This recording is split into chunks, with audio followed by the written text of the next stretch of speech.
మేము మూసి బాధితులమండి. మేము ఈ 3-4 months నుంచి వచ్చే న్యూస్ అది ఫేకా తెలియదు, ఒరిజినల్ తెలియదు. ఏమన్నా అంటే ఇష్టం వచ్చిన న్యూస్ పెడతారు. హైడ్రా అంటారు, మ్యూసి బ్యూటిఫికేషన్ అంటారు, ఇల్లు లేవు అంటారు, డబుల్ బెడ్రూమ్ అంటారు. ప్రాపర్ నోటిఫికేషన్ లేదు, ప్రాపర్ ఇన్ఫర్మేషన్ లేదు, ప్రాపర్ అప్డేట్ లేదు, ఎలాంటి ఇన్ఫర్మేషన్ లేదు. జస్ట్ వచ్చినట్టుగా ఇష్టం వచ్చినట్టు గూగుల్లో వేయడము, యూట్యూబ్లో వేయడము. అవి చూసి మేము మెంటల్ టార్చర్ ఎప్పుడు ఏ పిచ్చోళ్ళం అయితేమో తెలియదు. చిన్న పిల్లలు ఉన్నారండి, ఎల్కేజీ నర్సరీ పీజీ పిల్లలు ఉన్నారు. వాళ్ళని చూసుకోవాలి, వాళ్ళకి తిండి పెట్టాలి. ఈఎంఐలు 60,000 కట్టుకుంటూ ఉన్నాము. రూపాయి పుగా పెట్టి ఇల్లు కొన్నాము. ఇవన్నీ కాకుండా ఫస్ట్ ఇంకోటి అంటే ఏమనంటే గవర్నమెంట్ ల్యాండ్ అంటాడు. ఎవరిదండి గవర్నమెంట్ ల్యాండ్? ఎవరిది గవర్నమెంట్? నీకు బుద్ధి ఉండి మీకు గవర్నమెంట్ ల్యాండ్ అనుకునే వాళ్ళైతే మీరు ఎందుకు పర్మిషన్ ఇచ్చిండ్రు? మాకు ఎందుకు రిజిస్ట్రేషన్ చెప్పిండ్రు? ఎందుకు ఎల్ఆర్ఎస్లు? ఆ బ్యాంక్ కూడా ఏం చేసిండు? వీళ్ళంతా గవర్నమెంట్ ఎంప్లాయీలు కదా. పోనీ మేము చదువుకున్నా, మాకు బుద్ధి లేదు, మాకు సెన్స్ లేదు. నీకుంది కదా సెన్స్, మీకు సెన్స్ ఉంది, మీకు బుద్ధి ఉంది. మీ అంతా చదువుకున్న వాళ్ళనే గవర్నమెంట్ పెద్ద సీట్లో కూర్చోబెట్టిండ్రు.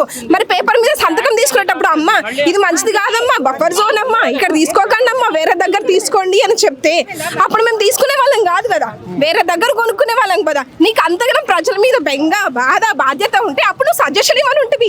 ఇక్కడ కొనుక్కోకండి అమ్మా, వేరే దగ్గర కొనుక్కోండి అమ్మా, ఇది మీకు ఫర్దర్ గా ప్రాబ్లం అయితే అనేసి అప్పుడు నువ్వు సజెషన్ ఇవ్వని వాడివి.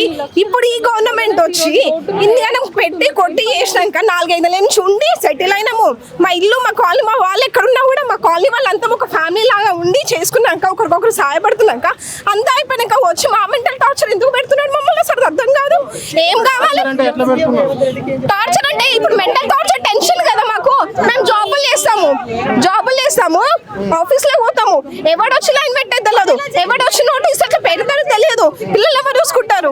టార్చర్. మెంటల్లీ మనం బాగుంటేనే కదా మన పనులు చేసుకుంటాము, మన పిల్లల పనులు, మన ఆఫీస్ పనులు. నువ్వు ఆఫీస్కి వెళ్తావు, నువ్వు మెంటల్లీ బాగాలేనప్పుడు నువ్వు ఆఫీస్ పని సరిగ్గా చేయనప్పుడు నీకు ఎట్లా ఇస్తారు జీతం? మరి నీ జాబే తీసేస్తాడు. జాబ్ తీసేసి నువ్వు వచ్చిస్తావా జాబ్? నువ్వు నెలకి ఇస్తావా నాకు జీతము? నా పిల్లలకి చదువుని కాన్సన్ట్రేట్ చేయకపోతే మా అవ్వయ్యో చూసుకుంటారా, మీరు చూసుకుంటారా? ఇవన్నీ పక్కన పెడితే మేము ఇక్కడ సిటీలో ఉన్నాము, మేము directly we are like suffering a lot. ఇదంతా పక్కన పెడితే మా పేరెంట్స్, మా పెద్దవాళ్ళు, అత్తమ్మ వాళ్ళు ఊర్లలో ఉన్నారు, వాళ్ళకి ఎంత టెన్షన్ పడాలి. మేము కాస్త కూర్చొని స్ట్రాంగ్ గా ఉంటాం. మా ఇల్లు మాకు కావాలి, ప్లీజ్ మా దగ్గరికి రాకండి. ఇప్పటిదాకా మాకు ఎలాంటి ప్రాబ్లం లేదు, క్రియేట్ చేయకండి. ఆల్రెడీ క్రియేట్ చేశారు, చాలా మంది సఫర్ అవుతున్నాము. ప్లీజ్